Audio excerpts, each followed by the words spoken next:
Sexualité au Moyen-Âge, entre saints, pêcheurs et acrobatie interdite. Générique.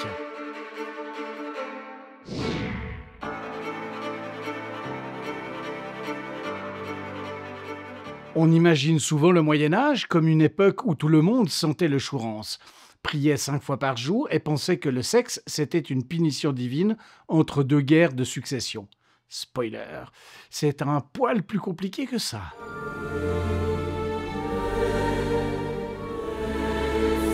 Tout commence avec Adam et Ève. Elle croque dans une pomme, franchement, il n'y avait pas de chocolat, et il suit bêtement. Résultat, les deux se font virer du paradis. Et pour la suite de l'histoire, la femme hérite du rôle officiel de la tentatrice professionnelle.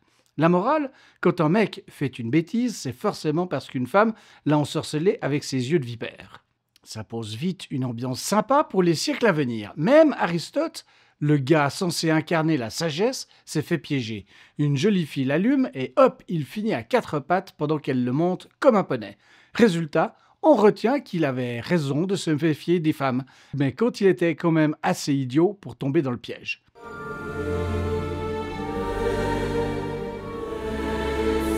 L'Église, qui a flairé que le plaisir, c'est suspect, décide de réglementer tout ça. Le sexe, uniquement dans le mariage, la position, missionnaire et rien d'autre.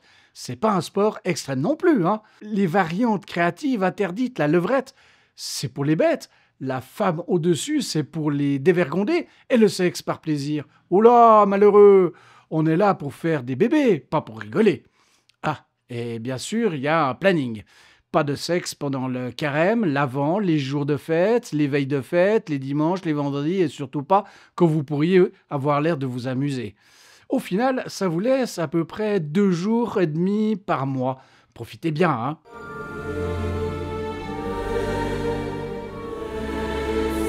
Dans l'Antiquité, l'homosexualité, c'était presque chic. Mais le christianisme médiéval est beaucoup moins open-mind.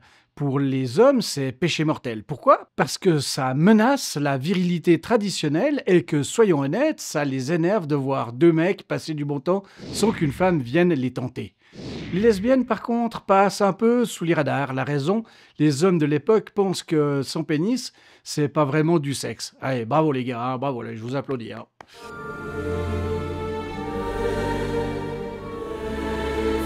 La prostitution, c'est le tabou le plus hypocrite du Moyen-Âge. D'un côté, l'Église hurle au scandale et promet l'enfer. De l'autre, elle sait bien que si les célibataires n'ont pas une soupape, ils risquent d'aller draguer les filles respectables. Du coup, on tolère les maisons closes, mais on continue de crier que c'est mal.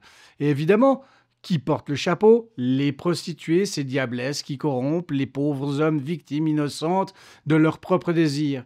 Parce qu'un gars dans une taverne qui paye pour une nuit chaude, c'est un égaré. Mais la femme qui accepte l'argent, c'est une sorcière.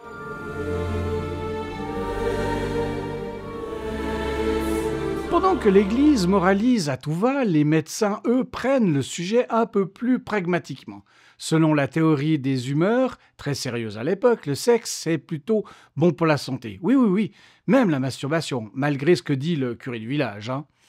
Il y a même des manuels de santé conjugale qui conseillent des positions optimales pour faire des garçons. Les filles, c'est du bonus, comme d'hab. On recommande des herbes aphrodisiaques et des potions miracles qui, soyons honnêtes, devaient probablement avoir plus d'effet sur l'estomac que sur la libido.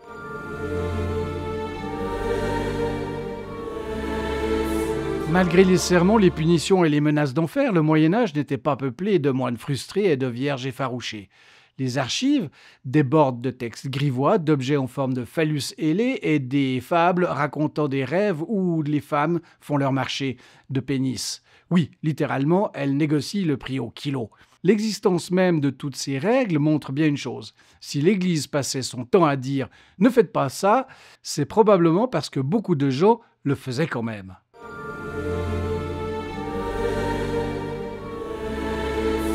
Le Moyen-Âge n'était ni une époque de moines ascétiques, ni un festival de débauche non-stop. C'était un monde de contradictions, d'un côté l'Église qui prône la chasteté, et de l'autre des hommes et des femmes qui restent, des humains. Parce qu'au final, qu'on soit en 1250 ou en 2025, la nature humaine, ça ne change pas. Dès qu'on met des règles sur le sexe, il y a toujours quelqu'un pour les contourner, avec un sourire en coin. Si ça vous a fait marrer, lâchez un like, abonnez-vous et activez la cloche. Sinon, je balance à l'Inquisition que vous aimez le missionnaire, mais à l'envers. Allez, ciao!